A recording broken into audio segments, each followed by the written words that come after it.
Sejam todos bem-vindos de volta a esse canal, o canal Teus Talk, aqui onde nós falamos sobre Deus a partir de todas as coisas. E no vídeo de hoje nós mais uma vez iremos fazer um bate-papo muito especial com outro irmão muito especial. Se você quer saber o que nós iremos falar aqui, fica com a gente até o final e vamos descobrir juntos logo após a vinheta. Então, bora, vamos falar de Deus.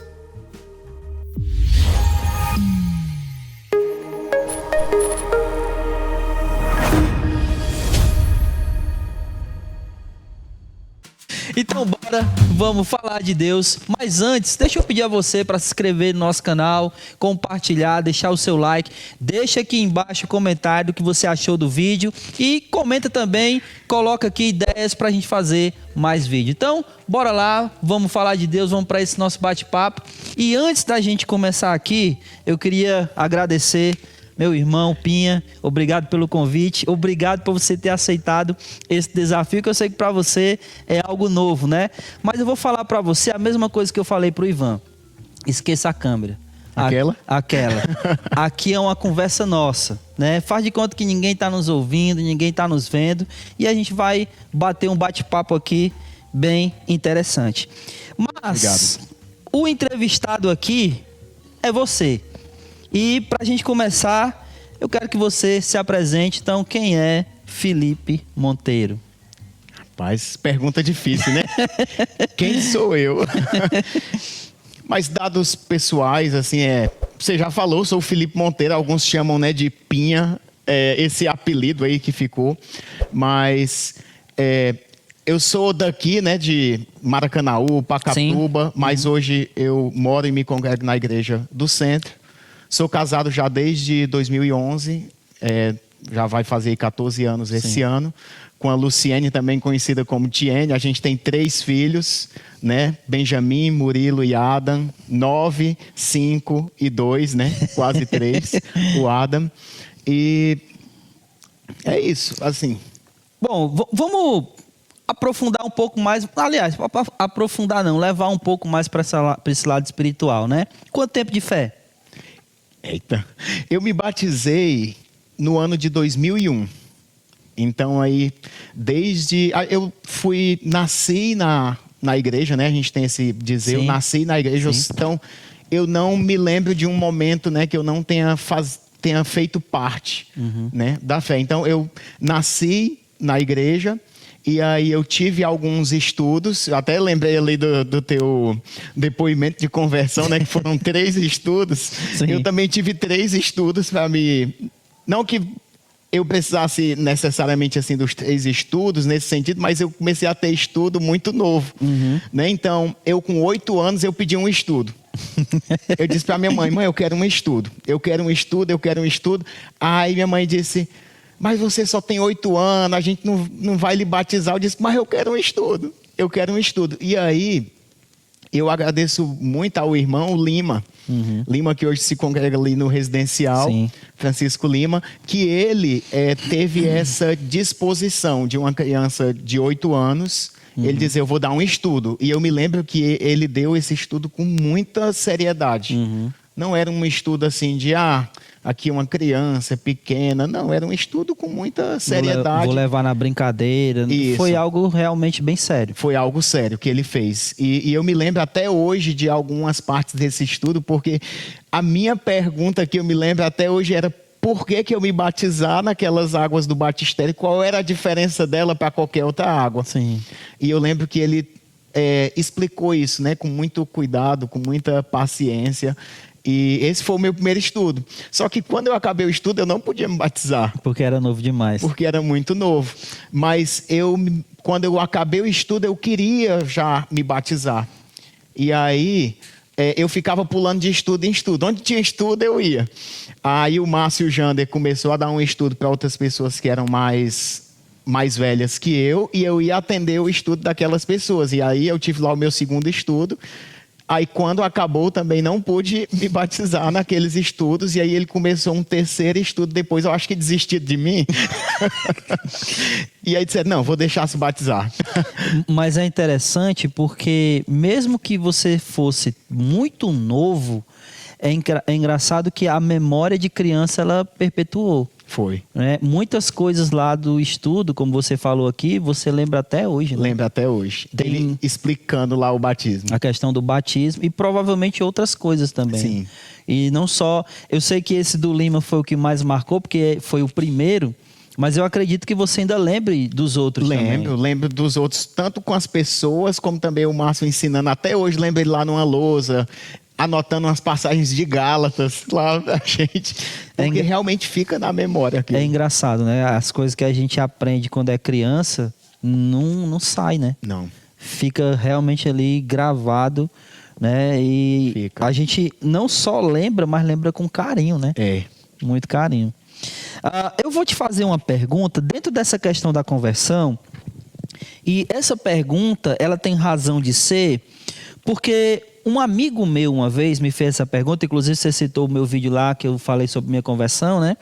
E eu falei sobre isso, que ele me perguntou quando foi que eu percebi assim, o exato momento da minha conversão, né? Na época que ele me fez essa pergunta, eu, para ser bem sincero e honesto, eu não soube especificar esse momento, e depois eu pensando sobre isso, eu consegui perceber o momento ali que eu estava realmente, digamos assim, convertido, né? No processo de conversão.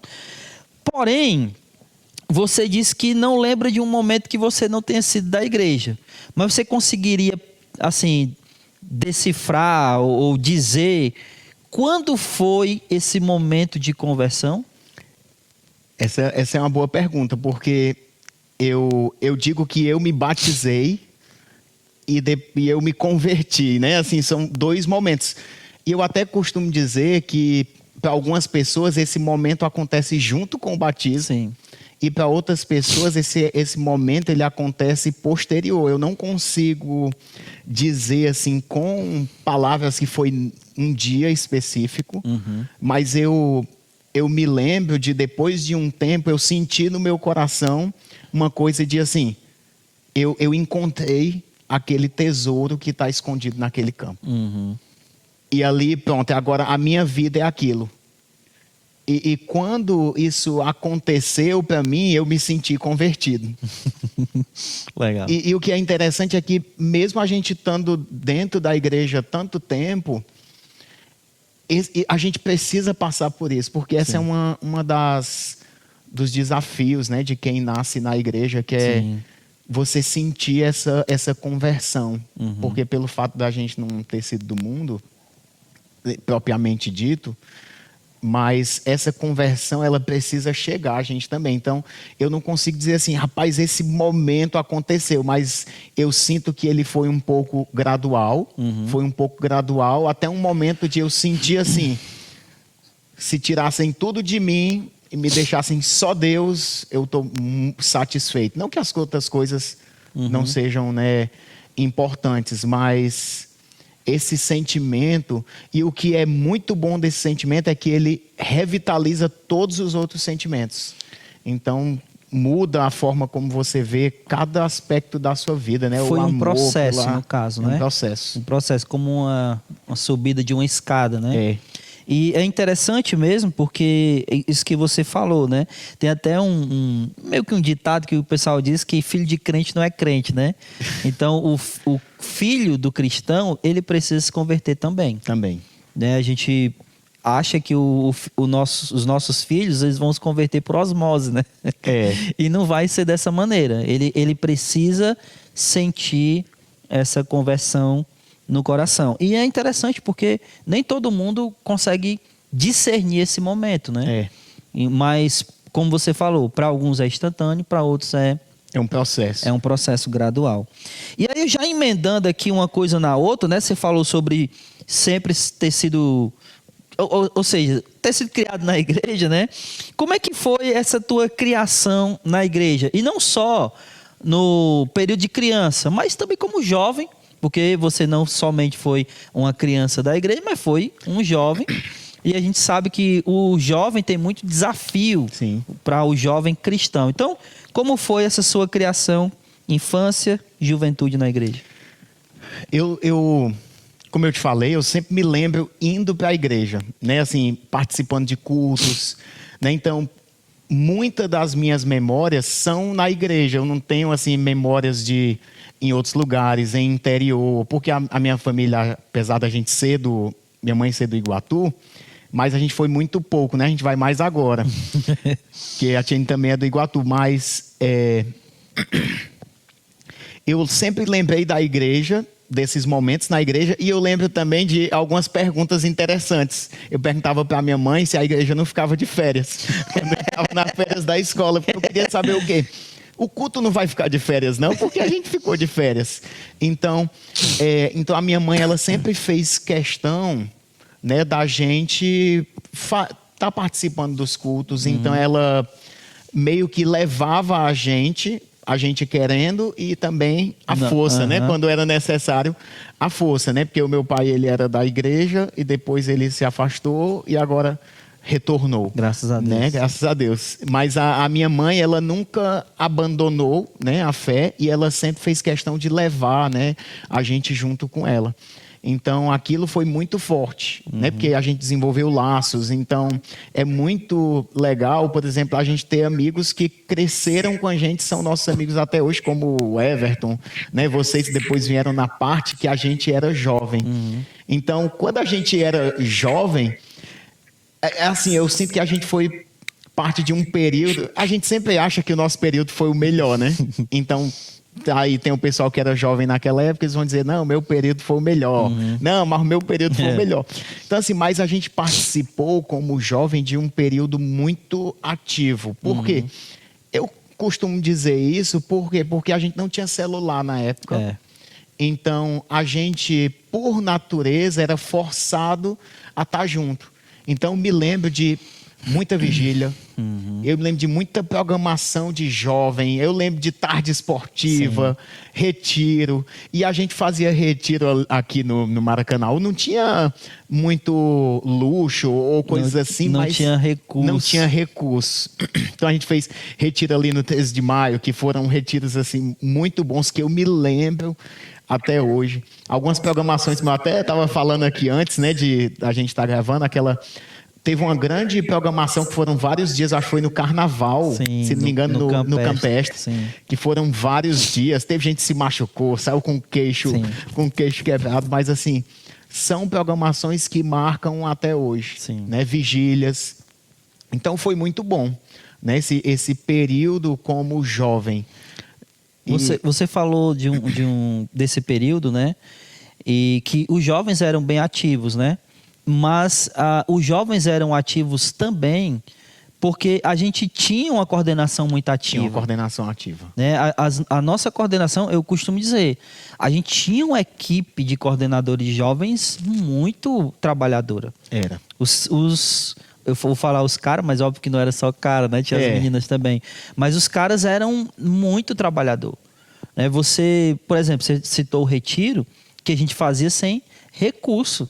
A gente trabalhava para ter o recurso, para poder fazer o retiro. Então, a gente fazia piquenique, a gente fazia muita cantina, né? Enfim, trabalhávamos de todas as maneiras para poder fazer isso. E quando eu cheguei na igreja, eu cheguei num período, aí falando especificamente da sua pessoa, da sua transição criança para o jovem. Eu dei muito trabalho. E, assim, aí eu vou falar aqui uma coisa muito particular minha, né, em relação a você. Quando eu olho para trás e vejo aquele Pinha e vejo o Felipe hoje, eu sou muito grato a Deus por ter participado, pelo menos de alguma coisa do seu desenvolvimento. Sim. Né? Porque, obviamente, né, não apenas eu, mas toda aquela coordenação, mas eu sou muito grato a Deus. Você é um desses jovens que naquela época fizeram parte de uma juventude a qual eu fui um dos coordenadores. Sim.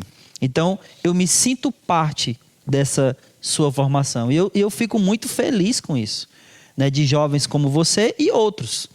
Mas eu cheguei justamente naquele períodozinho ali. Do trabalho, né? Que eu lembro que naquele retiro do 13 de maio foi trabalho. Porque ninguém queria dormir. E eu lembro que tu ia várias vezes lá botar o pessoal pra dormir e era com muita raiva. Porque eu lembro que a gente dava trabalho, botava apelido. Rapaz, menino, é complicado. Pasta, não dormia. Era um negócio assim... Ó, eu acho que... eu não sei se aquele foi o mais... Mas eu sei que ele foi um dos que eu menos dormi, de todos os retiros que a gente fez. Eu fui um dos responsáveis. Eu lembro de uma noite lá, eu estava conversando com o... Como é o nome do irmão da Aline? O irmão da Aline? É, a Aline, sobrinha do Riba. Itinho. Hã? Eu sei que era a Aline. Não, a Aline, sobrinha do Riba. Tu lembra o nome dela? O Alexandre. O Alexandre. Anderson. O Alexandre. O Anderson é primo, né? Eu tava conversando com o Alexandre e eu tava tão cansado porque isso foi na hora de dormir. A gente conseguiu os colchões, não sei se tu lembra. Sim. Que conseguimos até com o Jacinto lá, né? E aí a gente tinha colocado os colchões e o colchão dele tava perto do meu. E nós estávamos conversando, só que eu acabei pegando no sono. Só que no meio do sono, eu continuei conversando com ele. Só que eu não sabia mais o que eu estava falando. E aí, no meio da conversa, eu acordei e percebi que eu estava falando dormindo. Não sabia mais nem o que eu estava falando. De tão cansado que eu estava. Porque foi um dos retiros que eu menos dormi, aquele dali. E graças a vocês. A gente foi responsável. Mas eu penso muito sobre isso, sabe por quê? Que em algum momento... Eu depois vim a essa reflexão. A gente, em alguns retiros organizados agora recentemente, eu vi lá a Rebeca e eu pensei assim que tu foi o nosso coordenador e apesar de eu não estar sendo coordenador naquele retiro, mas eu estava pregando para tua filha. Sim. Então, assim, olha como é importante esse trabalho, né? Porque você diz assim, a pessoa que você está preparando, que você está coordenando hoje, a probabilidade de ser a pessoa... que vai estar coordenando os seus filhos é muito alto. Com certeza. Com muito certeza. Né? E assim, quando eu falo sobre isso, hoje, naquele tempo, como você falou, naquele dia lá, eu estava fumando, estava saindo fumaça por todo lado aqui, que a raiva estava grande. Sim. Cansado, querendo dormir. Mas hoje eu olho para trás e eu não vejo aquilo como uma coisa ruim. Sim. Aquilo ali foi um aprendizado para mim. Né? Como uma pessoa que... Depois, como, por exemplo, hoje, né? Hoje eu sou responsável por uma congregação. E tudo aquilo, para mim, foi aprendizado. Sim. Né? Então... não perde nada. Né? Nada. Deus, ele vai trabalhando como... né? Realmente é um oleiro, né? Ele vai moldando o barro ali. E você é alguém que Deus... Amém. Moldou, né? Glória a Deus. Ainda bem, viu? Mas assim, há muitos desafios para os jovens, né? Sim. Muitos desafios. No seu tempo não era diferente. Não. Que você pensa assim, você lembra de alguma coisa que foi algo bem marcante na tua juventude, que foi um desafio mesmo que você teve que enfrentar e passar por isso? Rapaz, boa pergunta, viu? Deixa eu me lembrar aqui os desafios. O desafio, eu acho que o desafio do jovem é quando ele chega naquele período de transição, que ele está ali grande o suficiente, mas ele não está numa época de namorar, mas ele quer namorar. Então, esse desafio de você se manter puro, ele é muito grande. Sim. E de você também não sair procurando qualquer coisa, né? no mundo. Ou até mesmo dentro da igreja você não está só querendo satisfazer aquele desejo. Então, eu acho que esse desafio foi um desafio que Deus lutou por mim. Porque Deus, ele me protegeu, né, de muitas ciladas, muitos desafios. E Deus, ele, como a própria palavra dele diz, ele também deu o escape. Sim. Porque nessa mesma época, Deus, ele também começou a abrir meus olhos para o trabalho. Então, cedo, nessa época, enquanto alguns colegas eles já estavam se dedicando ao namoro, que eles iam passar por outras dificuldades, Deus acabou abrindo meus olhos para o quê? Para o trabalho. Então, muito cedo eu comecei, não muito cedo, porque eu sei que outras pessoas começam a trabalhar cedo também, mas muito cedo eu comecei a trabalhar. Com 16 anos, já estava ali com carteira, não, com 14 eu já estava com carteira assinada, Sim. né? Então, já estava fazendo Senai ali, e com 16 já estava com outro emprego, né? Hoje na minha profissão, que é a engenharia de computação. Aí 16, 17, então quando eu fui, né, entrar no meu relacionamento, né, com a Tiene, graças a Deus, que começou ali quando eu tinha 18 anos, Deus ele tinha me preparado, Sim. né, para isso. Então isso foi muito bom. E é importante você falar sobre isso, porque assim, o que a gente mais escuta é os testemunhos de quando a pessoa não era crente, viveu a vida dele lá fora, né? Mas hoje ele é cristão. Hoje ele tá bem, né? Graças a Deus. Mas a gente vê pouco os irmãos que cresceram na fé, digamos assim, né? Que nasceram na igreja, como a gente costuma falar e falou aqui. E é importante para esses jovens que também tiveram essa mesma experiência, né? Eu, infelizmente, e eu falo isso com pesar, eu não fui esse jovem que nasceu na igreja. Infelizmente, vivi muita experiência negativa lá fora, até chegar o meu processo de conversão. Mas assim, como você, tem muitos jovens. Tem. Como é o exemplo que você citou da minha filha. A minha filha, ela não conhece o mundo, não conheceu o mundo, né? Ela nasceu na igreja. E é importante ela saber que existe outras pessoas que passaram pelo mesmo processo que ela passa. E que às vezes as pessoas, é porque às vezes a gente gosta muito do testemunho impactante, né? Que é o quê? Aquela pessoa que ela matava, roubava, estava presa nas drogas, e aí Deus libertou, e amém. Né? Graças a Deus por isso, isso é muito motivante. Por quê? Porque você vê Deus salvando um pecador. Mas quando nós somos jovens, criados na igreja, a gente precisa saber de uma coisa. É muito bom que a gente não tenha passado por aquilo. É muito bom. Hoje eu conheço pessoas que, por exemplo, elas têm problemas com algumas coisas que eu não tenho. Graças a Deus. Né? É uma coisa que eu uma vez vi um pastor falando, que ele diz assim: ser nascido na igreja, ele não te ajuda no começo nem no fim, ele te ajuda no meio. Então, o meio da nossa caminhada, ele é muito bom quando você nasceu e se criou ali na igreja. Por quê? Porque você evita passar por muitas coisas. Isso é muito bom, porque as pessoas dizem que esse testemunho ele tem menos valor. Mas quando você se percebe que essa é uma das dificuldades de quem nasceu na igreja, que é o que? Se perceber pecador. Eu demorei muito a me perceber pecador. Por quê? Porque eu sempre fui da igreja. Então, até o momento que cai a ficha... Eu tenho que me converter de quê? Exatamente. Eu vou me converter de quê se eu já nasci na igreja? Então, é como se tivesse sido o quê? Apenas um processo de, me batizei. Então, é esse momento que cai a ficha, quando você se conhece e diz assim: eu também sou pecador. Eu também preciso dessa graça. E isso é para todos nós. Sim. Só que não é que eu talvez tenha cometido menos pecados, não dá para contar. Mas Deus, ele livra a gente de muitas coisas. Determinados pecados que outros cometeram, exatamente, você não. Né? Não é uma questão de quantidade, é de qual pecado. De qual pecado. Né? E esse testemunho é totalmente válido. Sim, com certeza, com certeza. Voltando não, né? Continuando ainda nesse assunto de juventude, você foi um coordenador de jovem. Fui. Só que, e eu também fui. Sim. Fomos em períodos diferentes, distintos, né? Poderíamos dizer até que eu fui numa geração anterior à sua, né? Sim. Não uma geração anterior à sua geração, mas uma geração anterior a que você foi coordenador. Sim.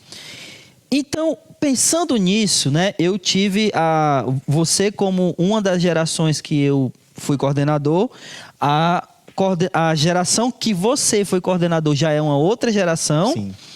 E hoje nós temos uma nova geração. Quais os desafios você enxerga para um coordenador de jovem para essa geração atual? Essa tá muito... A gente tem um desafio muito grande nessa geração. Por quê? Eu fui coordenador em duas gerações que eu posso até dizer diferente, porque a gente foi coordenador em 2012, 2013, por aí. 2012, sim, 2012, o ano inteiro, provavelmente 13. A gente tinha alguns problemas, só que os nossos problemas eles eram mais administrativos, por assim dizer. Né? O jovem, ele ainda era mais, a gente diz assim, maleável.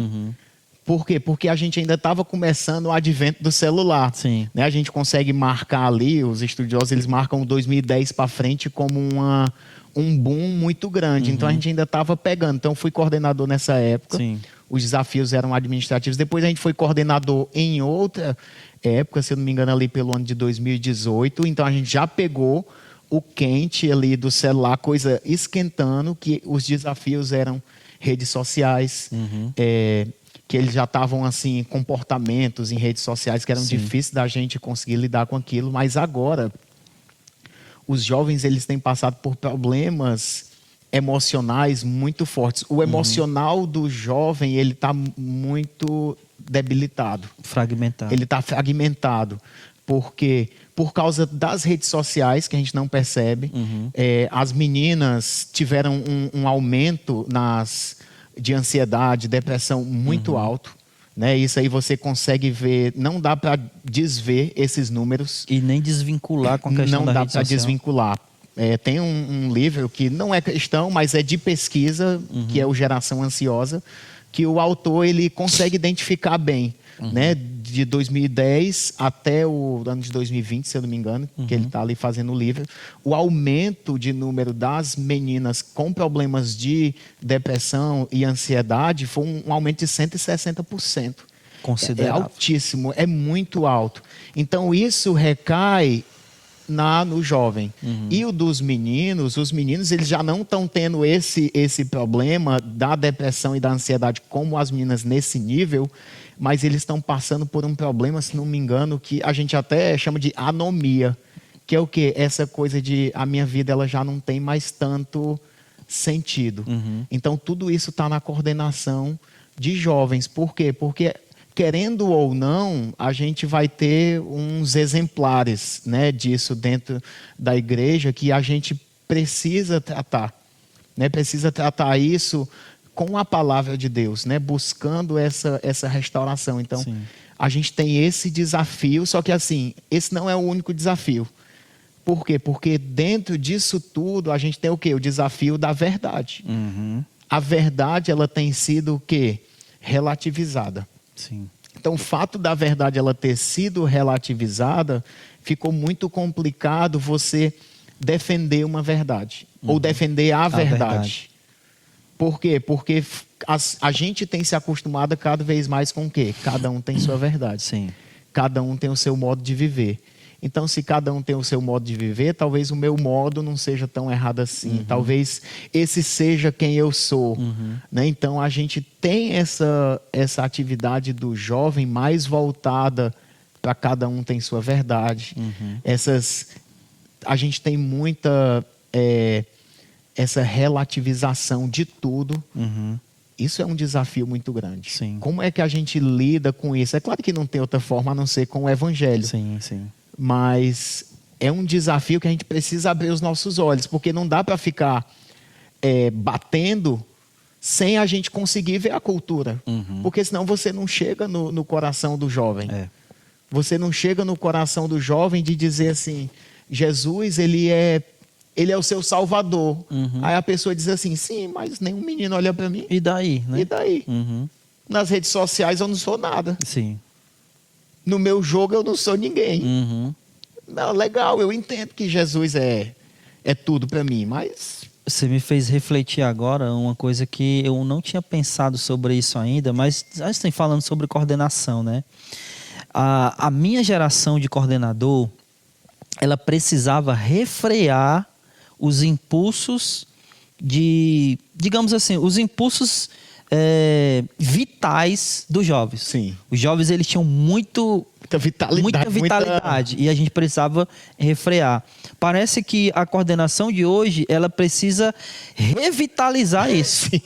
Avivar, porque você vê essa... Eles tinham muita animosidade. Tinham. E a gente precisa mesmo dar essa avivada, por quê? Porque eles têm encontrado, entre aspas, tudo que eles precisam no celular. Sim. Então a vida normal, ela ficou entediante. E parece que há uma confusão entre vida real e virtual, né? Sim. Então é como você falou, Jesus ele quer me salvar, mas a minha rede social só tem 100 seguidores. Só tem 100. Eu não sou ninguém. Então é tipo assim, é medido, né, pela quantidade de seguidores, né? Então é necessário fazer um trabalho de trazer esse jovem para a realidade. Sim. E não para a vida virtual, né? É tanto que até a forma de a gente abordar, ela precisa... Não é que ela precisa mudar, mas como eu estava falando, a gente precisa entender um pouco a cultura deles, porque, por exemplo, o jovem hoje, se você falar do medo da morte, ele não tem o medo da morte. Ele tem o medo da morte social. Sim. Ele tem o medo de ser cancelado entre os amigos dele. Ah, você tem medo de morrer? Não tenho. Eu já até uma vez conversando com uma pessoa que estava cortando meu cabelo, eu disse, você não tem medo de morrer? Aí ele disse, não, se morrer, enterra. Mas tem medo da morte social, que é de ser cancelado. Essa a pessoa tem muito medo. E esse medo desse tipo de morte faz com que ele não defenda a verdade. Exatamente. Porque provavelmente a defesa dessa verdade vai matar ele socialmente. Então, exatamente. Ele vai ser cancelado. Por quê? Porque já não cabe mais o discurso, entre aspas, religioso na rede, porque ele é muito contrário ao mundo. Sim. Então, se eu faço isso, eu estou automaticamente me cancelando. Às vezes até a própria rede, ela censura, né? Censura. Se você colocar alguma coisa mais nesse viés religioso, digamos assim, ou ela pode até derrubar ou diminuir o alcance. Seu alcance. Né? É verdade, é verdade. Bom, você falou que tem 3 meninos. Né? O Ben, Murilo e o Adam. E o Adam. E aí, dentro dessa questão, né, dos meninos, quais as dificuldades de criar filhos e formá-los homens? Já que a gente está vivendo esse período aí, por parte de algumas mulheres, o feminismo, por parte de alguns homens, os red pills, e aí, no meio, estamos nós, os cristãos. Apanhando dos dois lados, né? Como é que a gente faz, nos dias de hoje, com essa polarização feminismo red pill, para criar homens de verdade segundo a palavra de Deus? Qual é o caminho aí? Rapaz, eu não posso dizer qual é o caminho, porque assim, os meus meninos estão sendo criados, né? Mas tem uma coisa que eu gosto de dizer muito, que é o quê? A gente estuda para tudo. Sim. Então, se eu um dia me formei, né? Eu um dia estudei na escola, eu um dia me formei na minha área, eu um dia precisei estudar mais na minha área, mas, por incrível que pareça, a gente não estuda, por exemplo, sobre casamento. A gente não estuda sobre filhos. Sim. Porque, às vezes, parece que a impressão que dá é de que é natural.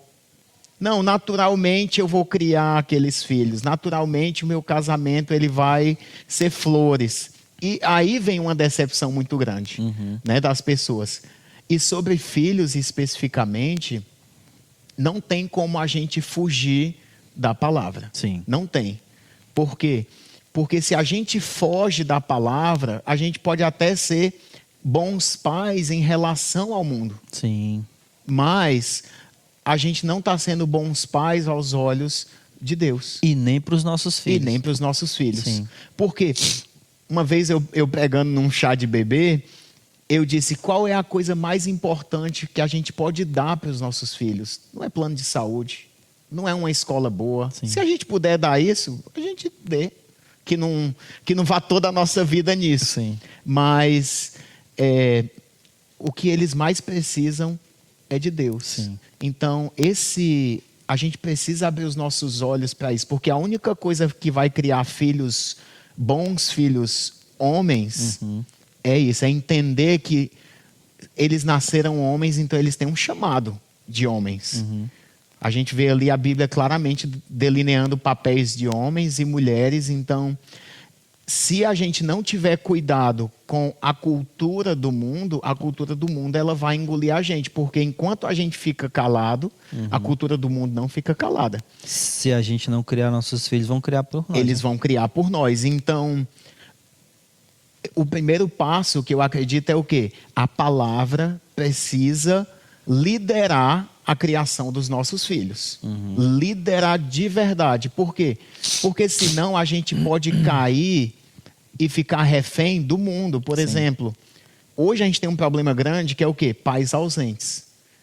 Então, nesse problema de pais ausentes, que até o Ivan, ele trouxe muito bem na entrevista dele, mas algumas pessoas, elas se aproveitam do problema do pai ausente e ela preenche aquilo com o quê? Dizendo que um bom pai é um pai que está presente para o quê? Para brincar. Então, é como se a paternidade, ela tivesse resumida ao quê? Você é um bom pai se você brinca com seu filho. Só isso. Se né? você faz só isso. E assim, de fato, você for lá onde a gente mora, dependendo se for 5:30 da tarde, você vai ver a gente brincando de pega-pega, às vezes ali de esconde-esconde. Nem sempre a gente tem esse tempo todo para brincar, mas faz parte. Sim. Brincar, mas foi reduzido a paternidade, mais especificamente a masculina, a brincar com o filho. Por quê? Porque o mundo, ele consegue ver esses espaços que a gente, como cristão, deixa, e ele vai ensinar a gente a ser pai. E uma das coisas que ele vai ensinar é o quê? Você precisa brincar com o seu filho, e isso é ser pai. E aí a gente vê o quê? O mundo querendo ensinar pra gente, e quando a gente vê o que é que Deus está dizendo ali, Deuteronômio 6, que ele vai falar ali do chamar, né? O ouça, ó Israel, Senhor, que ele fala o quê? teu único Qual é a Deus. função do pai? Ouça, ó Israel, o Senhor, o nosso Deus é o único Senhor. Ame o Senhor, seu Deus, com toda a sua força, sua alma, né, o seu coração. Ele vai dizer, guarda essas palavras e ensina. Só que eu gosto da tradução antiga, que ela diz o quê? Inculca.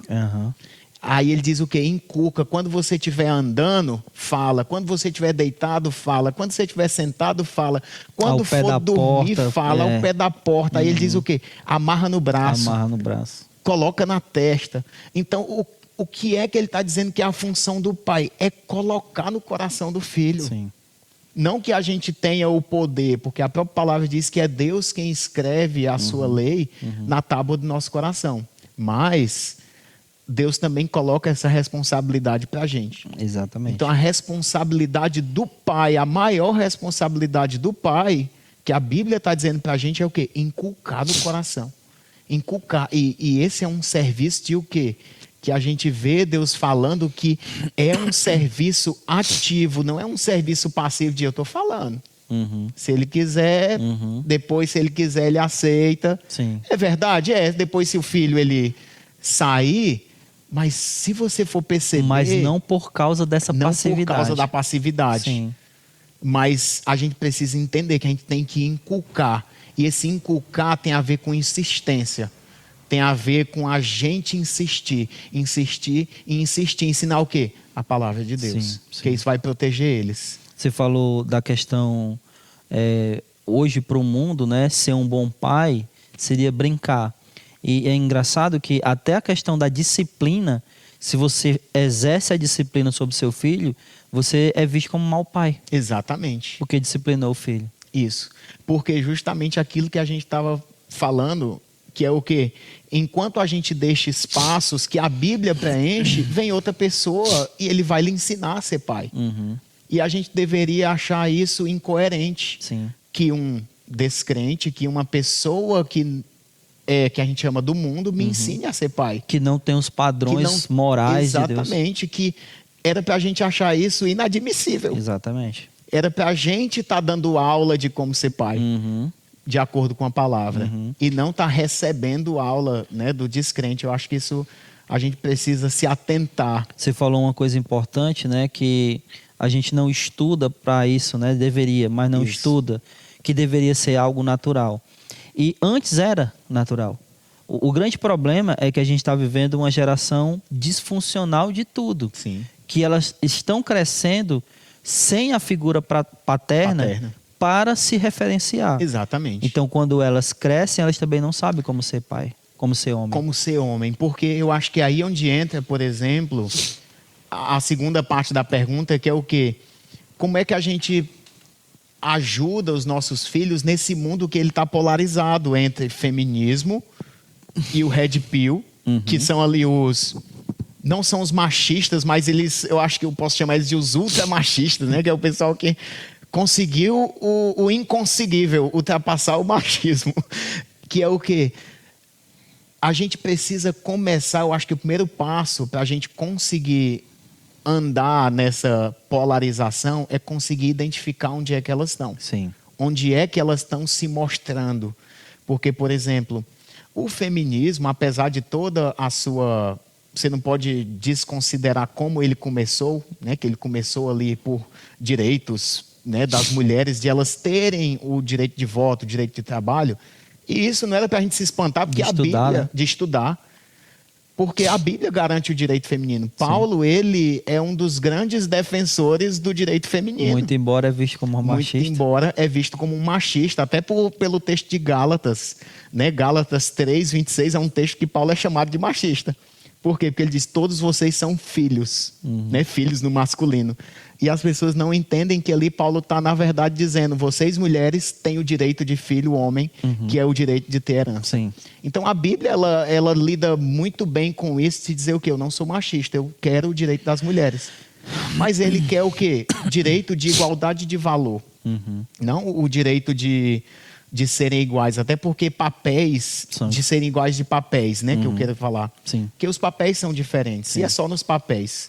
Então, a gente conseguir pegar essas pequenas coisas que acontecem no nosso dia a dia, que nos mostram feminismo, ou nos mostram esse ultramachismo, ele é importante.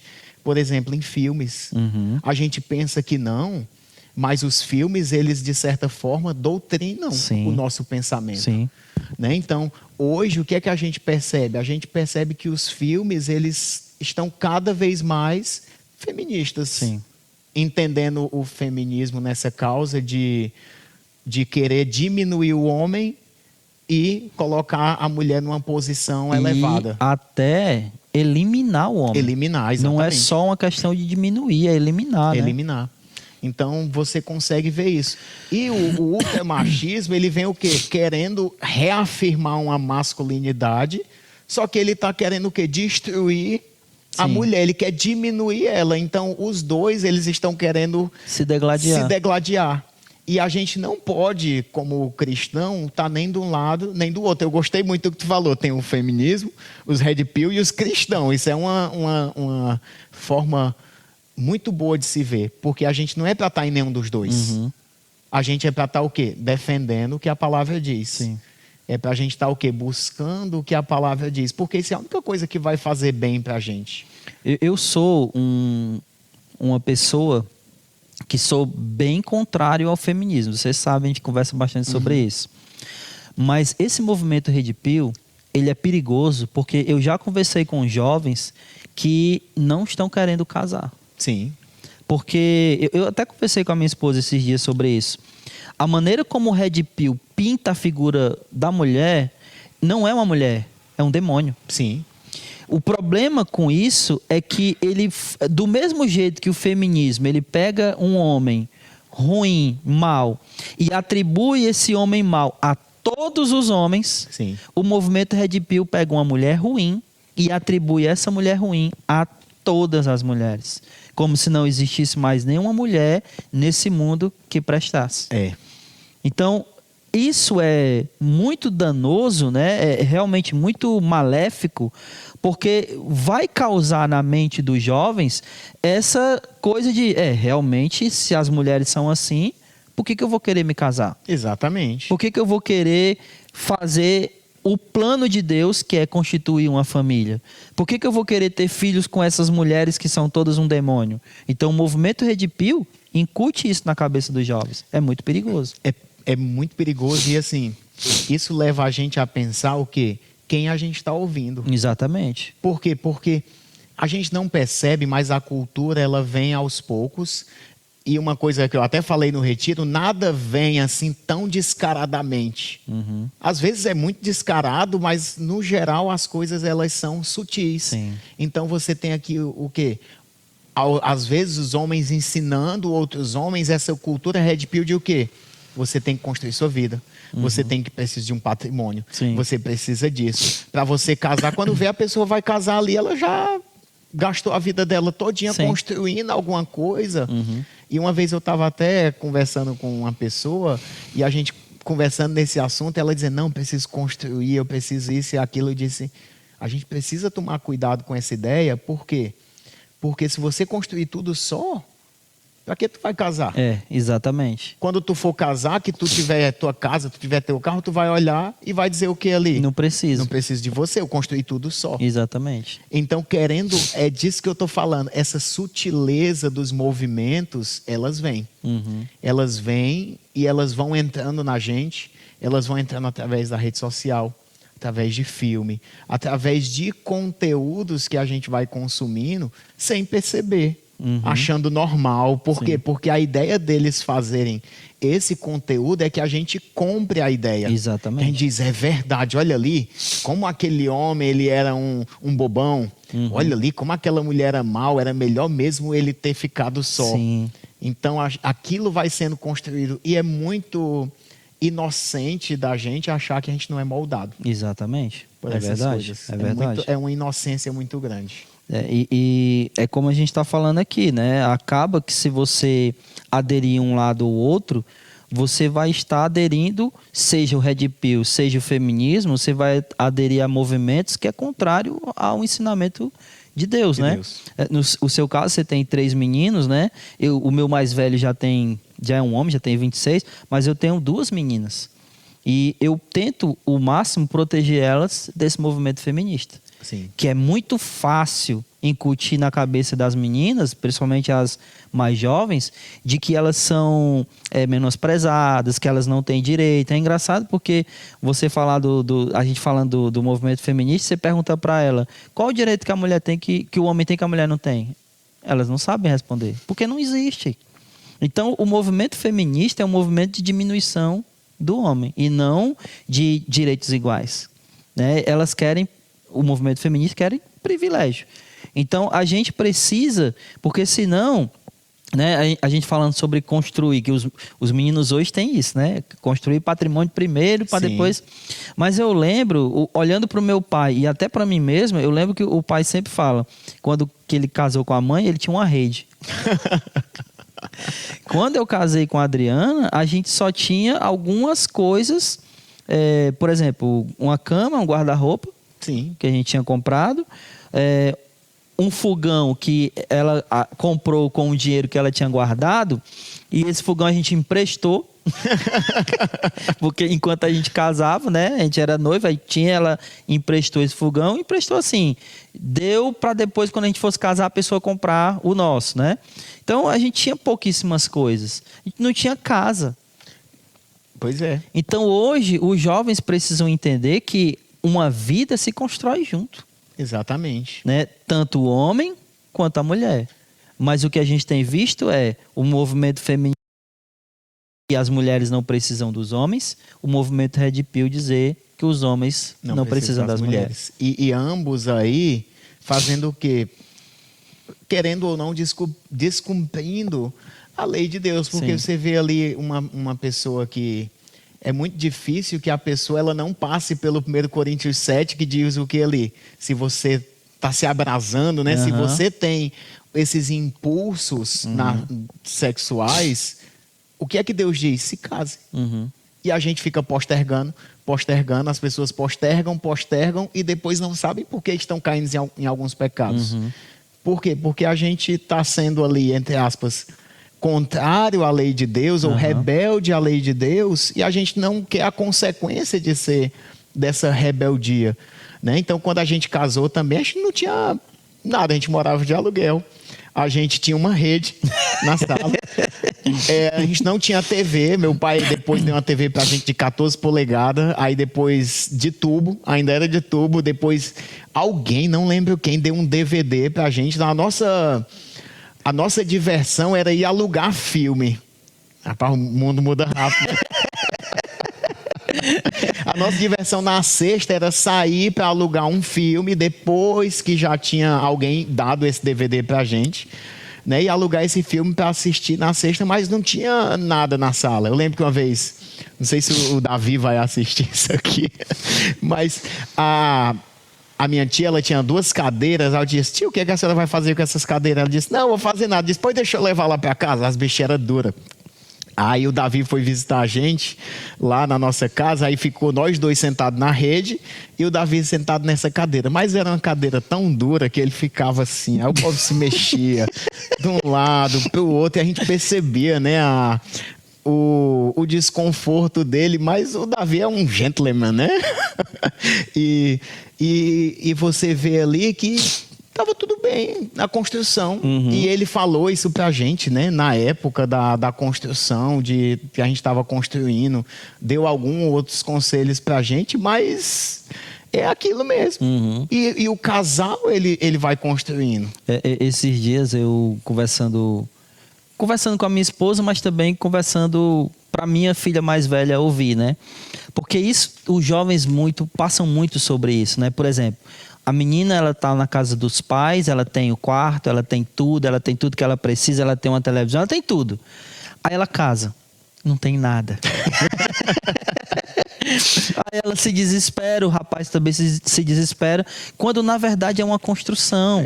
Vocês têm a vida inteira pela frente para comprar as coisas de vocês. Do mesmo jeito que, no meu caso, no seu caso, né? Eu, a minha esposa, você e a sua esposa foram construindo as coisas juntos. Construindo. E isso é que é o legal. E isso é muito bom. E a gente precisa, como cristão, parar de recitar alguns ditados mundanos que geram essa pressão no jovem. Porque ao invés da gente recitar as escrituras, a gente tem dito o quê? Só tire a menina da casa dela se você for dar pelo menos o que ela tem. Rapaz, é complicado.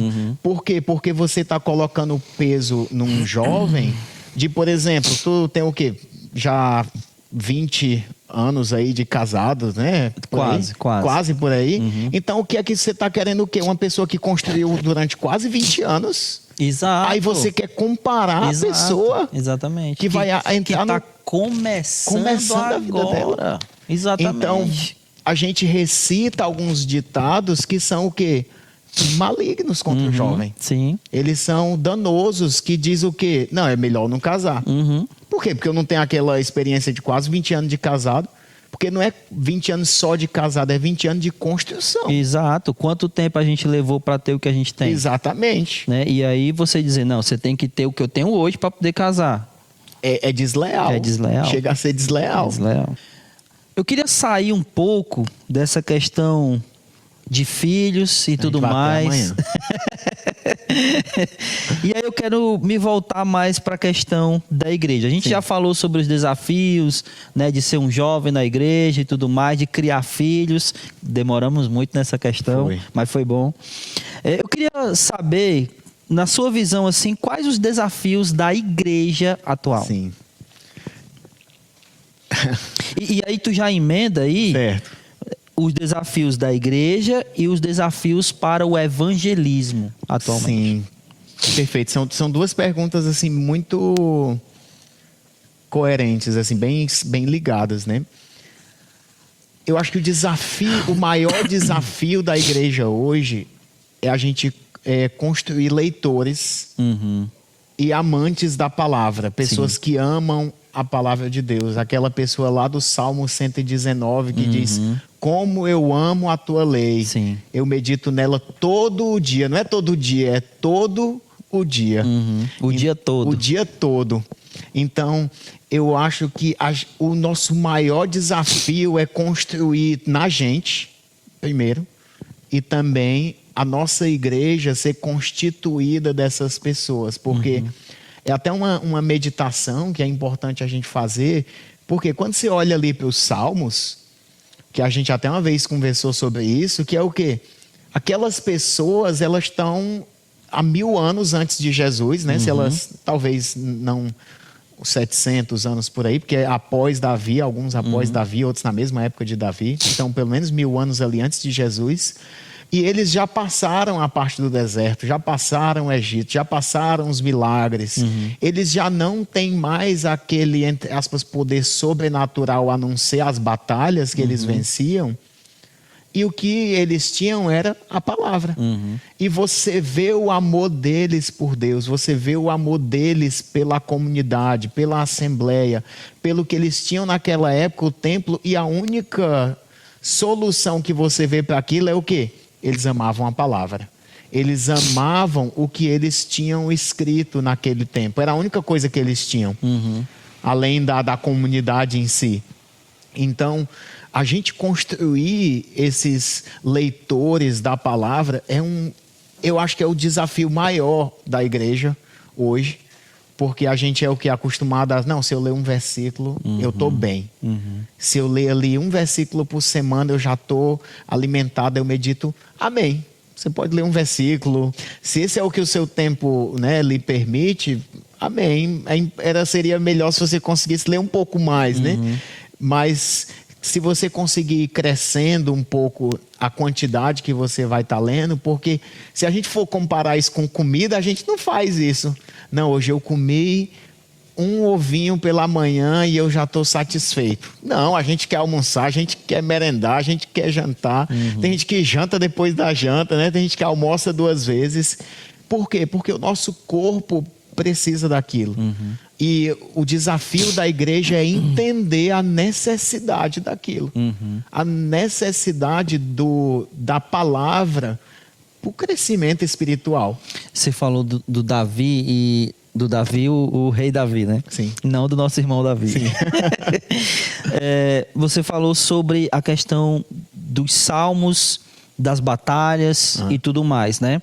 Muito embora fosse uma geração que já havia passado muito tempo do deserto, daqueles milagres lá, mas as batalhas, querendo ou não, elas traziam uma ideia de necessidade de Deus. Né, de estar com Deus, porque as batalhas, na sua maioria, se não em todas, eu acho que todas, né, foram vencidas pelo poder de Deus. Não era só porque Davi era um habilidoso, mas porque Deus era com ele.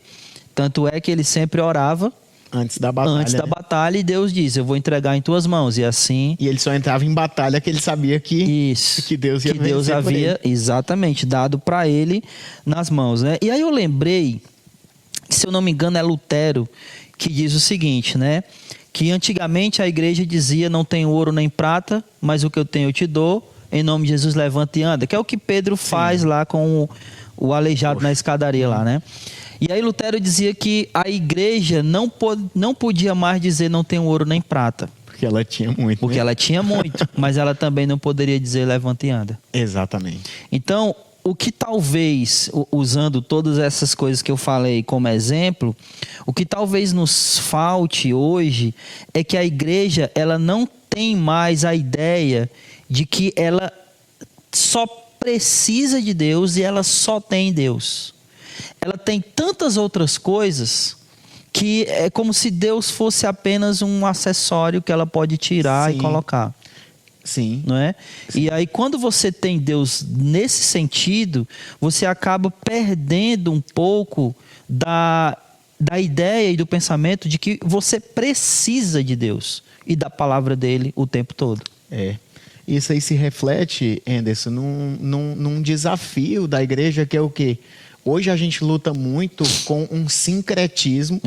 A gente não sei nem se dá para chamar de religioso, porque não é necessariamente uma religião, mas o fato da gente não poder mais dizer isso não tem ouro nem prata, ele faz o quê? A gente beber de muitas águas e a gente trazer esse desafio para a igreja a ponto de o quê? A gente já não saber mais até onde é que a Bíblia vai, porque a Bíblia ela é um livro sobre a nossa salvação também. mas ela é um livro que ela está preocupada com todas as áreas da nossa vida. E esse sincretismo religioso, ele se coloca como um desafio muito grande na nossa realidade hoje. Por quê? Porque a gente tem a Bíblia como um livro de salvação e todo o resto a gente vai buscar em outros lugares. Como eu crio meus filhos, como eu vivo meu casamento, como eu ando no meu trabalho, como eu ando com meus colegas. Todas essas áreas eu busco fora e para a salvação eu busco na Bíblia. Por quê? Porque a gente tem essa ideia de que a Bíblia ela é um livro sobre somente salvação. E quando você vê lá Levítico, que às vezes as pessoas até se entediam, né, de ler tantas leis, mas apesar daquelas leis terem passado, o caráter de Deus não passou. Exato. Então, aquilo mostra que o quê? Deus está preocupado com a nossa roupa. Deus está preocupado com o que a gente come. Não se a gente come carne de porco ou se a gente come isso ou aquilo, mas Deus está preocupado com Nunca mudou, nossa né? saúde. Ele não muda. Nunca mudou. No deserto, né, Deus preservou a roupa e providenciou o alimento. E aí Jesus em Mateus 6 vai dizer a mesma coisa. Né? Não andeis ansiosos com o que vão comer ou se vestir. Se vestir. Deus sabe que vocês precisam de tudo isso, né? Então, dentro disso, dessa questão, desses desafios da igreja, a gente pode incluir, que é a segunda pergunta que eu coloquei, o desafio de evangelizar. Justamente. Esse desafio é uma coisa que eu falo muito nas mensagens, quando eu estou trazendo ali a mensagem, que é o quê? A gente tem evangelizado, num geral, pouco. E o motivo que eu vejo maior não é que tá difícil evangelizar. O nosso mundo, ele está passando por uma transição. É tanto que você vê que a pregação de antes, ela era mais voltada num quê? Se você não crê, você vai para o inferno. Né? Então tinha esse viés. E hoje não é que a pregação tem que mudar, mas a cultura ela sofreu uma transição de o quê? Aquilo que a gente falou, cada um tem sua verdade, esse relativismo, o materialismo, ele entrou dentro da igreja com força. E por materialismo, às vezes a gente pensa que é o quê? Bens, não é bens. O materialismo, ele é o quê? Você achar que só existe esse mundo material. Mas eu acho que o nosso maior desafio, o que vai mais fazer a gente evangelizar ou não, é a nossa conversão. Porque é uma coisa que eu costumo dizer muito. Se você vê uma pessoa que ela está numa ponte e que ela está ali naquela ponte querendo fazer algo, né, contra si, como é que você reage? A sua reação mais instintual é o que? Correr para aquela pessoa e insistir com ela. Porque você sabe que a vida dela está em risco. Você sabe que a vida dela está em risco. Mas hoje a gente olha para os nossos amigos e a gente não tem essa ideia de aquela pessoa vai passar mesmo a eternidade dela longe de Deus. Então, o fato da gente não conceber mais essa ideia, a gente não consegue ver a pessoa na ponte. E por a gente não conseguir ver a pessoa na ponte, a gente não consegue falar para aquela pessoa. Por quê? Porque está tudo bem. Às vezes a gente pensa assim, a pessoa é tão boa, falta só Jesus. Não, a pessoa ali é muito boa, falta só Jesus. Eu costumo dizer que a gente tem dificuldade em evangelizar pessoas que aparentemente não precisam de nada. Não precisa de nada. A gente é muito bom para evangelizar uma pessoa que está drogada, porque a vida dele já está destruída mesmo, né? Um alcoólatra ou alguém que está passando por algum problema. Mas se o cara tiver com a vida toda ajustada, não consegue evangelizar. Não consegue evangelizar. Como é que pode? Porque talvez falte essa visão. Falta essa visão na gente. De que, embora ele possa ter uma vida ajustada no quesito material, a vida dele espiritual não está ajustada. E sem contar que a gente não vê o coração. Não vê. Então, isso é um exercício muito bom. Até digo para quem está em casa assistindo, olhe uma pessoa que você gosta, assim, quando ela estiver andando, assim, que ela estiver indo lá na sua frente, se ele for um não cristão, e você olha e pensa assim, essa pessoa vai passar a eternidade no inferno. Como você se sente ao pensar nisso? Né? Qual o sentimento que dá? É um sentimento bom? É um sentimento ruim, é um sentimento de urgência. Né? Esse sentimento faz você querer orar por aquela pessoa, sabe? Porque esse exercício de você o quê? Olha para o seu colega de trabalho e diz, vai passar a eternidade no inferno. A gente precisa exercitar mais esse tipo de pensamento. Porque se a gente não exercitar ele, quer dizer o quê? Que a gente está só no material. A gente falou aqui que às vezes a gente acaba aderindo a algumas frases, né? E que mesmo que essas frases não sejam as frases vindas de um mundano, mas de alguém que professe o cristianismo, não significa dizer que elas são verdadeiras. Exatamente. Né? E eu estou falando de que a gente costuma muito dizer que hoje em dia está difícil evangelizar. A gente fala muito Sim. isso, né? Esses dias eu preguei aqui falando justamente sobre isso. Jesus, ele olha e diz, os campos estão brancos. Ele está mentindo? Aí eu até falei, ou a gente não acredita na palavra que ele falou, né? Ou, assim, ou a gente acha que ele, sei lá, tá mentindo, como você falou. Então, assim, o fato da gente não evangelizar entra muito pelo fato da gente não crer na palavra. Não crer na palavra. Na palavra dele. Não, a gente não se vê e não vê outras pessoas. Não vê o campo branco ali. Né? E a gente, às vezes, por vários motivos, né, não quer evangelizar, porque um dos motivos a gente não se prepara. Não se prepara. Para evangelizar. A gente pensa que outra coisa que a gente pensa que é natural. A gente pensa que é natural, a gente pensa que é natural. Não, é algo que a gente precisa pedir a Deus. A gente precisa pedir. Uma vez eu estava pregando numa vigília e o texto era Atos 4, né, que era o poder da oração. Aí você olha pelo que é que aquelas pessoas estavam orando. E o motivo deles estavam orando era o quê? Deus abre as portas para que a gente consiga continuar pregando. Isso. Eles não estavam orando, eu quero muito o meu carro, eu quero muito a minha moto. Não, que não é errado. Né? Assim, o mundo é de Deus e ele vai dar ali para a gente, vai distribuir conforme a vontade dele. Mas olha pelo que as pessoas estavam orando. E é um outro exercício muito bom da gente fazer, é orar o quê? Deus coloca uma pessoa para evangelizar. Coloca uma pessoa, traz uma pessoa. Se eu não conseguir chegar até uma pessoa, traz até mim. Por quê? Porque a gente não tem buscado de verdade isso. Então não dá para saber se tem um desafio no evangelismo ou se o desafio está na gente. E às vezes a gente quer se contentar com algumas frases que a gente usa como contentamento próprio, que é o quê? Não, aqui é porque a gente não faz eventos. Não, aquela igreja ela tá assim lotada porque ela não prega a palavra. Aí você vai, olha a igreja pregando a palavra, aí você diz o quê? É verdade. Né? Então a gente quer se contentar, mas a gente precisa cair na real que a gente realmente não tem visto esses campos brancos. Admitir que o problema está na gente. Né? Amém. Então, a gente falou aqui um pouco sobre essa questão das dificuldades do evangelismo. E aí eu queria trazer, porque uma das coisas também que a gente tem muito problema é em relação aos líderes. Né? Porque a gente fala, a igreja precisa evangelizar, mas os líderes precisam primeiro dar esse exemplo também, né?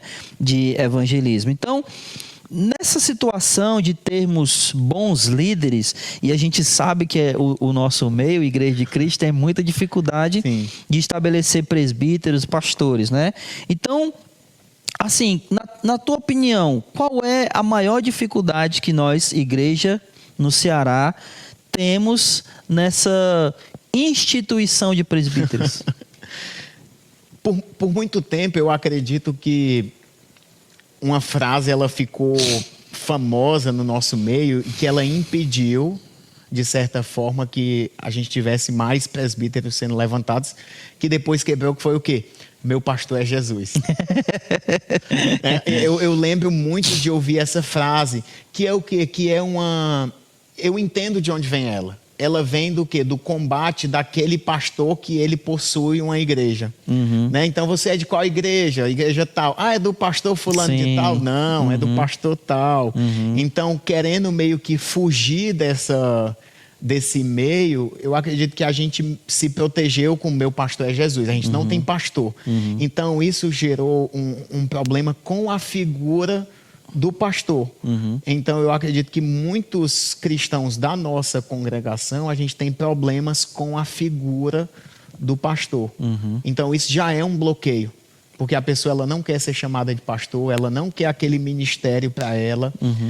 Outra dificuldade grande que a gente tem, pelo menos as que eu vejo mais comumente, são o quê? O desejo de ser pastor. A gente vê muito pouco. Sim. Isso. Que já a gente fala dos textos, mas eu acho que uma parte muito importante é o desejo pelo pastoreio. A gente vê Quem muito almeja, pouco. né? Quem almeja o presbitério. Então a gente vê muito pouco nas nossas congregações. Deve ter, talvez, né, alguém que não fala ali, mas pelo menos a minha visão é que eu vejo muito pouco esse desejo ardente. Meu sonho é ser pastor. Não, eu queria muito ser presbítero daqui. Né? Eu acho que isso às vezes falta na gente.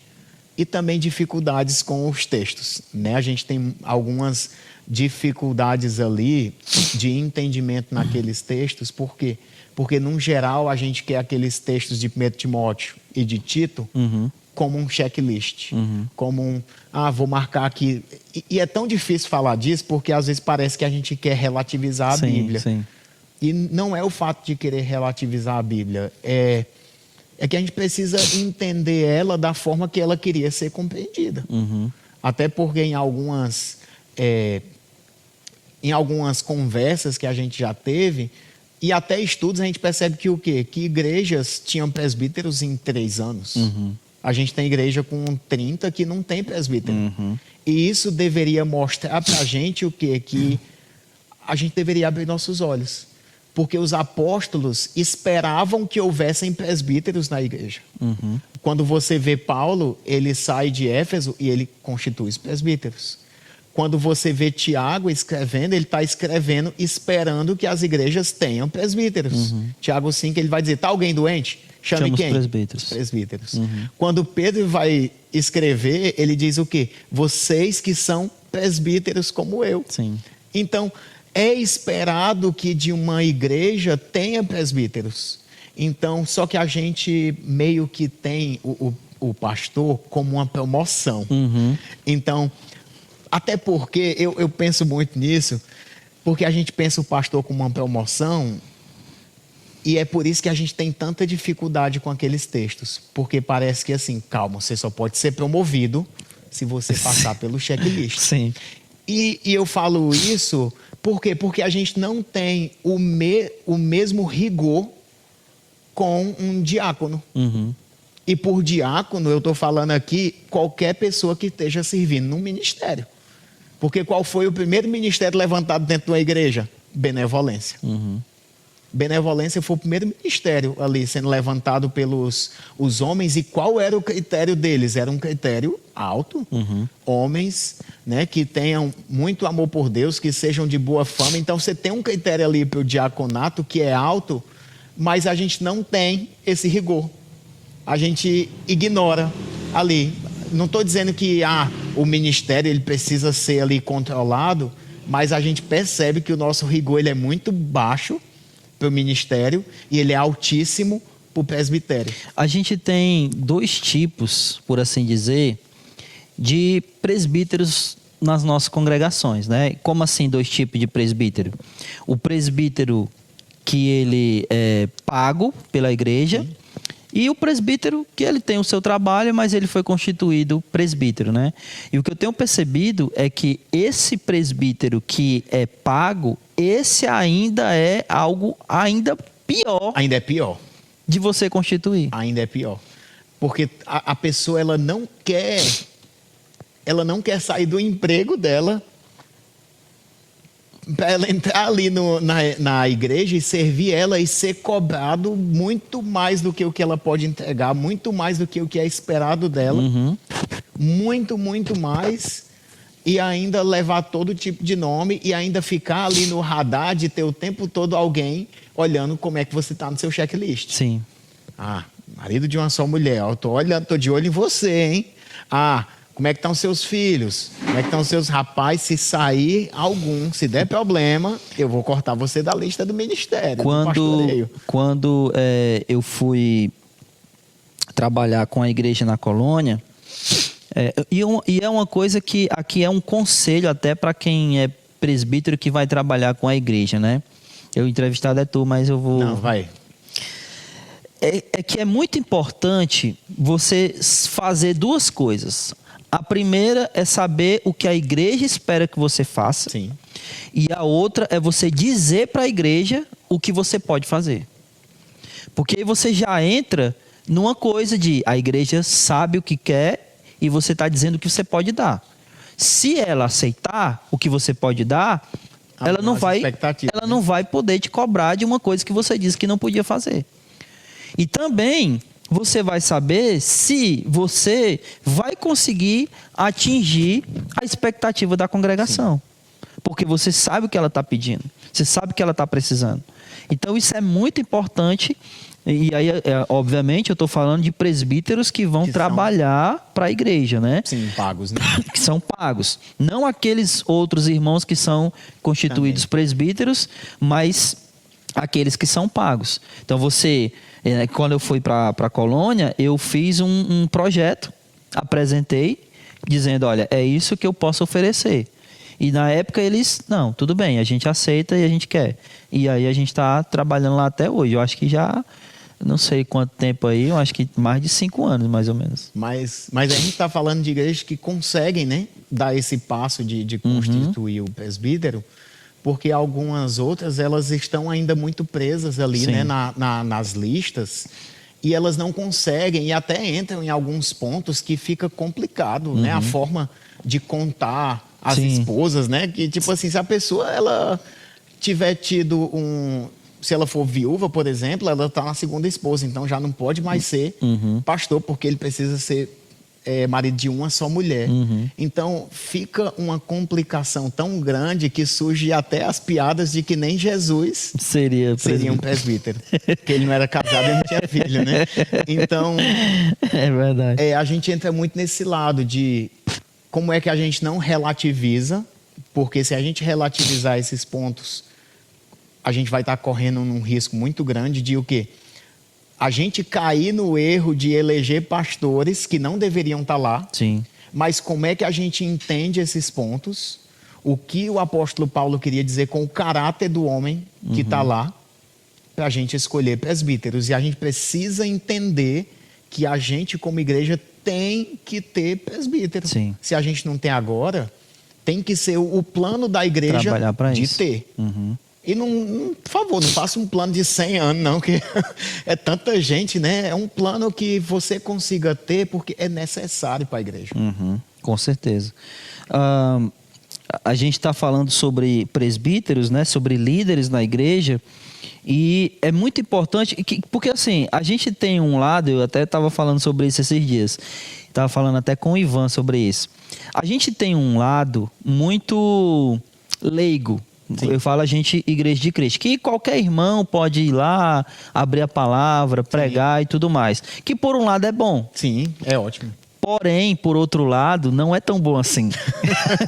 Porque pode sair muitas, né, pérolas. Sai muitas pérolas. Ali, né? E, assim, falando de líderes, né? E não só de líderes, mas de irmãos, de modo geral, porque como a gente está falando de líderes, então é importante que esses líderes tenham um mínimo de preparo, né? Eu estou falando de estudos mesmo, teológico, para exercer essas funções. E eu, particularmente, sei que você tem estudado né, sobre isso. Então, dentro de tudo isso que eu falei, qual é a importância que você acha que tem os estudos teológicos? Seja para um irmão que não é um líder, mas é alguém ali, ou alguém que vai exercer uma liderança, seja ela qual for. É muito importante. Assim, a importância do estudo teológico, era para a gente ver ela como vital. A gente não deveria se espantar com o fato de que o quê? De que Deus constituiu mestres. Sim. Então, se Deus constituiu mestres, era porque Ele achou que era necessário que a gente estudasse. Por quê? Porque o estudo teológico, ele não é só para o pastor, para o líder, para aquela pessoa que está à frente. O estudo teológico é para a gente conhecer mais de Deus. Sim. É para a gente conhecer mais sobre o povo de Deus, é para a gente se aprofundar, é para a gente mergulhar nesse oceano profundo e intenso e que não tem fim de Deus. Como é que você está se sentindo estudando? Rapaz, a sensação que eu tô é essa, que você deu um mergulho, aí você vai ali aprofundando e quando você pensa que chegou em algum canto, você viu que não chegou, que tem muito canto para nadar ainda. Porque a sensação que dá... Eu ouvi algumas...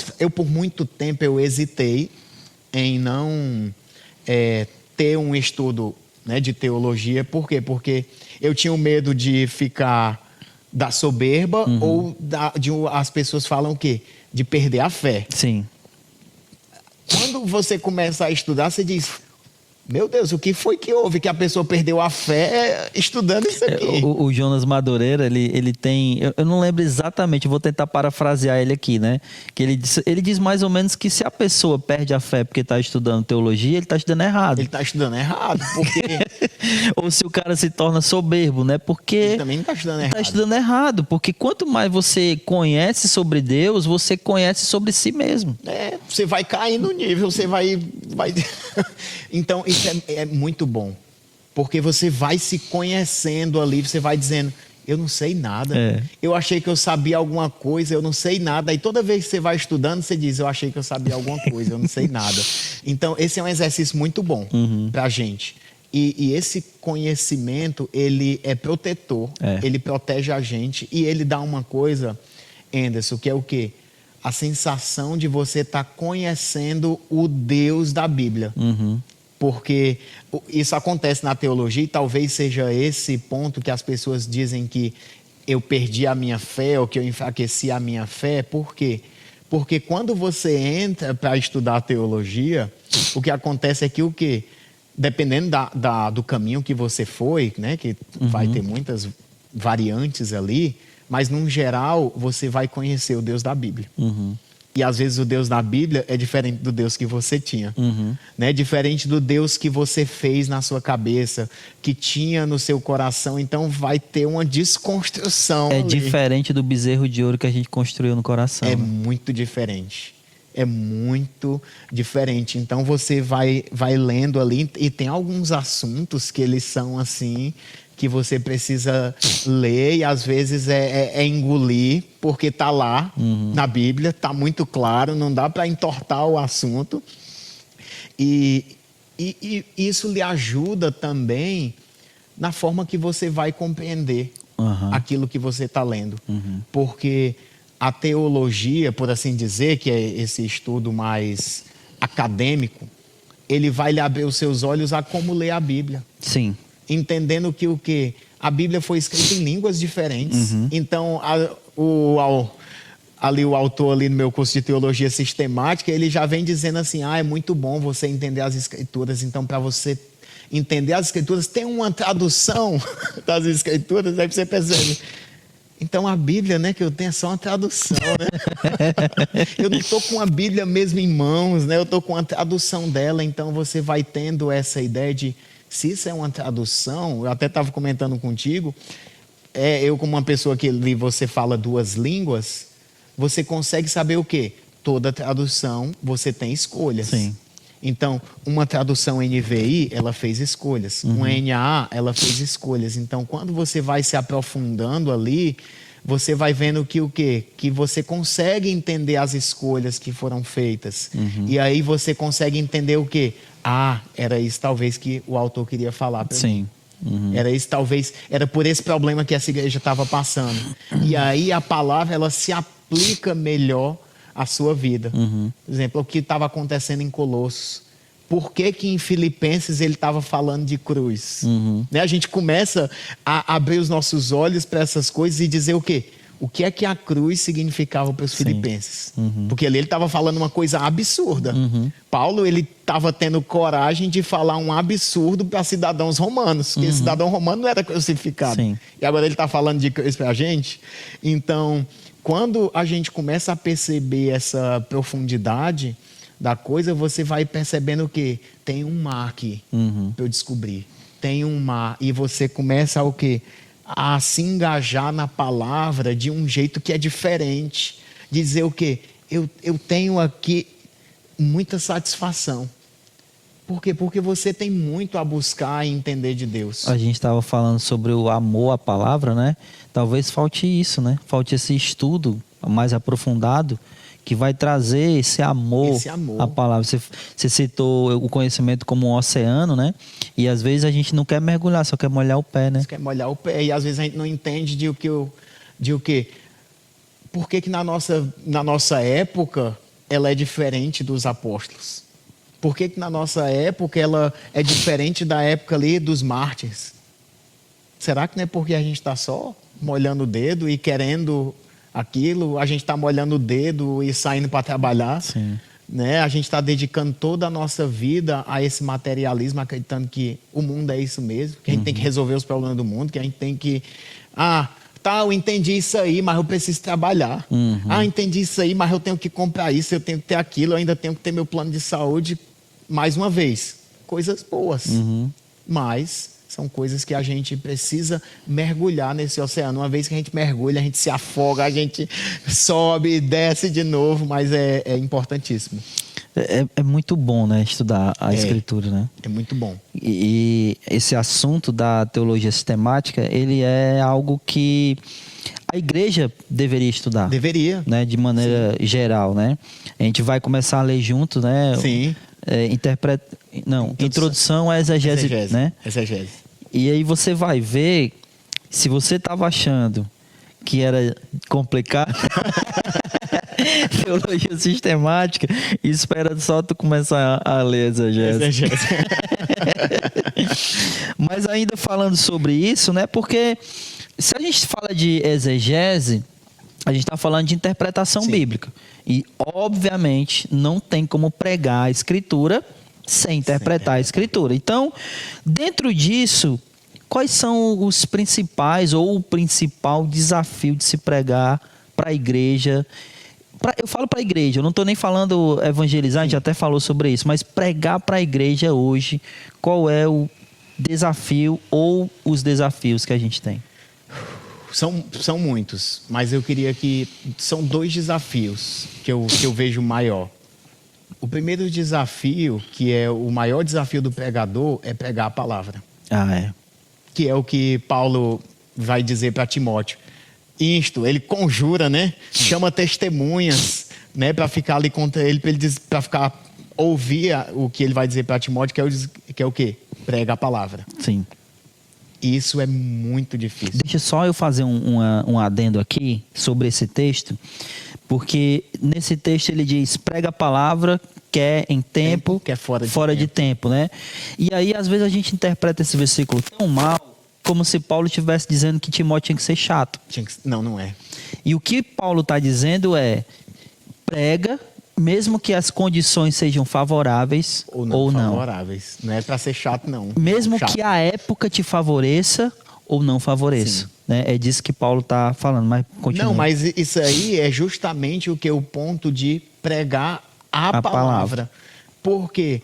Porque às vezes a gente pensa, eu não queria complicar o ministério da palavra, até porque é o Espírito Santo que ele vai dar esse entendimento, mas é importante que a gente dê ao ministério da palavra o valor e o conhecimento que ele precisa a gente buscar. A gente nunca vai alcançar o ministério no seu ápice, mas a gente precisa o quê? Entender que a gente tem que pregar a palavra. E para pregar a palavra, como você falou, a gente tem que interpretar a palavra como ela queria, como o autor queria que ela fosse interpretada. Sim. Porque um dos ensinamentos da Bíblia é que o quê? Que o Espírito Santo, ele só tem compromisso com a palavra dele. Verdade. Então, se eu prego algo que vai além da palavra... Ele não tem compromisso nenhum com isso. E às vezes a gente se pergunta, por que minha igreja está fraca? Por que minha igreja ela está um pouco cambaleante? A gente precisa analisar qual palavra a gente tem pregado. Qual palavra? Porque no momento que a gente prega a palavra, do jeito que ela precisa ser explanada, interpretada, a gente aplica bem, a gente entende bem. Então a gente precisa buscar pregar essa palavra que está lá. E isso exige de nós, pregadores, trabalho. Isso exige esforço. Daí o estudo teológico. Daí o estudo teológico, que é o quê? O preparo. O esforço, o preparo. E a gente tem tanta gente preparado, né, na nossa igreja, que a gente pode consultar se a gente não tiver ali um material. Sim. E o segundo maior desafio é o quê? Pregar ao povo e não para o povo. Isso. Porque às vezes quando você está ali na palavra, você vai se deparar com um tema que é um tema difícil Sim. de ser abordado. Um tema difícil de você falar para as pessoas. Por exemplo, uma vez eu estava pregando sobre ir além da reciprocidade. Isso é um tema difícil. Por quê? Porque você está falando para uma pessoa, às vezes, que está sofrendo, que ela tem que ir além. Que ela tem que amar mais. Então, quando você se depara com isso, que você pensa assim, não, tem uma pessoa X aqui, como é que eu vou falar para essa pessoa que ela tem que amar mais se ela já está passando por isso tudo? Então, você tem a tentação de o quê? Suavizar a palavra. Sim. Então, essa tentação de suavizar, ela precisa o quê? A gente precisa usar de fé com ela, para saber o quê? Eu preciso pregar a palavra. Eu preciso, claro, com uma palavra que ela seja ali temperada com sal, uma palavra que ela seja boa de se ouvir, no sentido de que foi bem preparada a forma que a pessoa tentou passar aquilo, mas não suavizar o assunto, para que o povo se sinta feliz. Ah, essa mensagem foi boa. Deixa a palavra fazer a parte dela, né? A sua parte é só como é que a gente chama? A transmissão. Né? Mas deixa a palavra fazer, né? E aí, a gente tá chegando aqui no final. Rapaz, a gente conversou, viu? Rapaz, conversamos, viu? E a gente tá chegando aqui no final. E assim, você... Os cortes no vídeo. Você está estudando, mas está estudando de maneira, digamos assim, pessoal. Sim. Né? Por conta própria. É. Mas você pretende fazer algum tipo de estudo acadêmico, teológico? Sim. E emendando a isso aí, projetos futuros com a igreja. O que você tem de projetos futuros com a igreja e se pretende fazer algum estudo acadêmico? Pronto. Como tu falou bem, o fato de lá no começo, né, tem 3 meninos, né? Então, assim, é uma coisa que eu despertei, né, depois dessa questão do estudo. Então, eu percebi o quê? Que eu não teria o tempo necessário a dedicar a fazer um curso mais formal. Então, foi que eu pensei, eu disse, rapaz, eu posso ir informal aqui. Então, eu peguei ali as cadeiras da teologia e eu disse, eu vou fazer por mim, no meu tempo, aqui, e eu vou estudando no meu tempo, e você tem me ajudado, né? A Tiene me ajuda também lá em casa. São os meus alunos, são os meus amigos de classe, né? E eu tô levando com uma seriedade de como se fosse realmente um curso mesmo formal. Tenho minhas anotações ali, né? Tenho as cadeiras que eu quero fazer. Tô mudando de cadeira agora, mas eu tenho sim, assim, como a gente falou, é um oceano. Então, eu pretendo concluir esse meu curso primeiro. Eu acho que ele vai demorar um pouco, até porque os meus dias de estudo são limitados e eles concorrem com as pregações. Eles ainda concorrem, né, com as pregações, mas eu tenho muito interesse de o quê? Fazer pós, né, em assuntos. Eu tenho interesse de talvez estudar algum assunto que eu queira me aprofundar. Tem um assunto que eu gosto bastante, que não me entenda mal, que é o assunto do sábado. Eu gosto do assunto do sábado porque eu acho que ele é um pouco falado na nossa igreja. Não quero que os irmãos guardem o sábado, tá? Não é esse... É o sabá, mas é o descanso. O descanso, Sim. né? É um assunto que ele me interessa muito nessa questão acadêmica, né? De entender um pouco mais do sábado, mais profundamente. Porque eu também tenho minha visão do que estava sendo falado ali. Mas questão de pós... esses cursos mais que a gente são pontuais, aconselhamento bíblico, casais, essa coisa assim, são assuntos que eu me interesso. E eu me interesso, assim, por filhos. Me interesso por casais. A gente se interessa por esses assuntos que não são mais ligados com a família, né? O sábado, o aconselhamento. Todos eles me interessam. Então, após eu concluir esse que eu estou fazendo, eu quero continuar aí a rotina de estudo. Escatologia, soteriologia, isso aí nós não vamos entrar nesse assunto. Mas, e projetos futuros, assim, lá na igreja, eu sou engajado em alguns ministérios, né? Eu sou ali suplente no Ministério de Louvor, estou engajado no Ministério da Palavra, no Ministério de Finanças. Mas a gente tem esse interesse, agora falando como família lá em casa, a gente sente esse chamado na construção de famílias. Porque a gente sente que as famílias, elas estão passando por esse momento de desintegração. Sim. A gente vê cada vez mais casais se separando, casais não dando valor ao casamento que ele tem. Então a gente vê claramente lá na gente esse chamado, sabe, para a família. E é algo que a gente se interessa bastante, eu me interesso bastante, assim, né? Como ser um homem bíblico, como ser um marido bíblico, como ser um pai bíblico, né? E por outro lado também, o que é uma mulher bíblica, o que é uma esposa bíblica, o que é uma mãe bíblica. E eu acho que se a gente trouxer isso para a igreja cada vez mais claro, cada vez mais fácil de entendimento, a gente vai fortificar nossas famílias. Com certeza.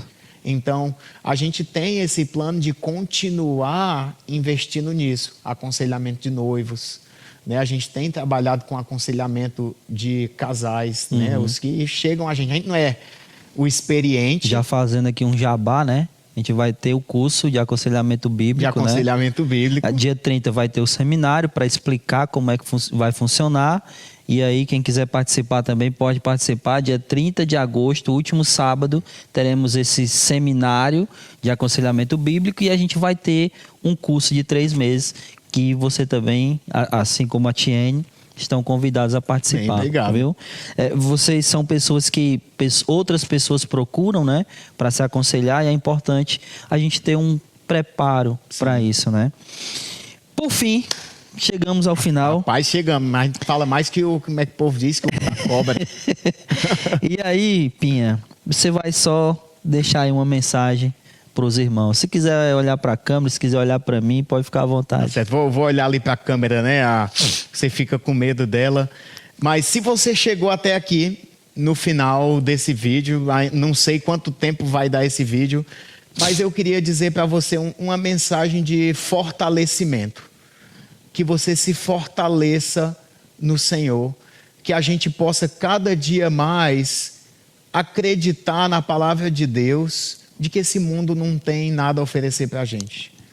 Que a gente possa, como diz em Jeremias 9, 23, reconhecer que a única coisa que a gente pode se orgulhar é de conhecer o Senhor. Então a mensagem que eu deixo aqui aos irmãos é: conheça a Deus. Se aprofunde no conhecimento de Deus. Entre nesse oceano que eu tenho certeza que você não vai se arrepender e o melhor, você vai se satisfazer. Porque a gente precisa hoje nesse mundo, onde a gente está correndo tanto de um lado para o outro, buscar satisfação. E às vezes a gente busca satisfação num trabalho, busca satisfação no relacionamento, busca encontrar satisfação nos filhos, no dinheiro, em posses, mas tem um oceano ali. Que esse oceano é Deus. Amém. Então a gente precisa, a mensagem que eu deixo para você é: conheça, comece a vida eterna. João 17,3 diz que esta é a vida eterna, que te conheçam a ti, o único Deus, e a Jesus Cristo a quem enviaste. A gente pode começar a vida eterna agora. Amém. Você pode começar a vida eterna agora. Então, essa mensagem de conforto e de ânimo que eu queria deixar para você. Amém. Pinha? Bem, obrigado, Anderson. Eu que A agradeço. gente podia passar aqui até amanhã, né? Rapaz, é muito bom, né? Uma coisa que eu sempre falo com o Ivan, né? Quando a gente está falando sobre Deus, o tempo passa e a gente nem percebe. Não percebe. É muito bom, né? Falar sobre Deus sempre é muito bom. Então, Muito obrigado, né? Eu agradeço. sei que para você foi no começo assim, será que eu vou? Será que eu não vou? Disse que o cacife dá isso não. Mas aí foi bom. Foi legal. Foi muito legal. bom, né? Agradeço demais a oportunidade. Esse foi o vídeo, espero que você tenha gostado. Se você gostou, deixa o like, coloca aqui embaixo os comentários, tá? Sobre o vídeo, coloca também comentários sobre ideias para vídeo. Então, Deus abençoe a todos vocês. Fique com Deus e até o próximo vídeo em nome de Jesus. Tchau.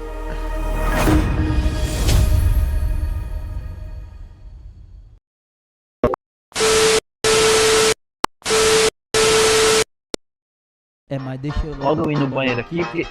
de novo, macho. Eu nunca se lembra desse negócio. Boa noite. Fala pessoal, bem-vindos ao Theos Talking, canal Theos Talking. Hoje eu vou estar aqui entrevistando uma pessoa muito conhecida da gente. Você vai já chegar aqui, tá vindo aí um pouco de trânsito no caminho, mas hoje o nosso bate-papo é com ele. A gente vai estar entrevistando nosso pastor Anderson. Olha ele chegando aí. Cheguei!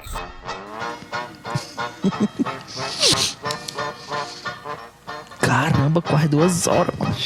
Só que aí tem uns momentos que não tava gravando ainda, né?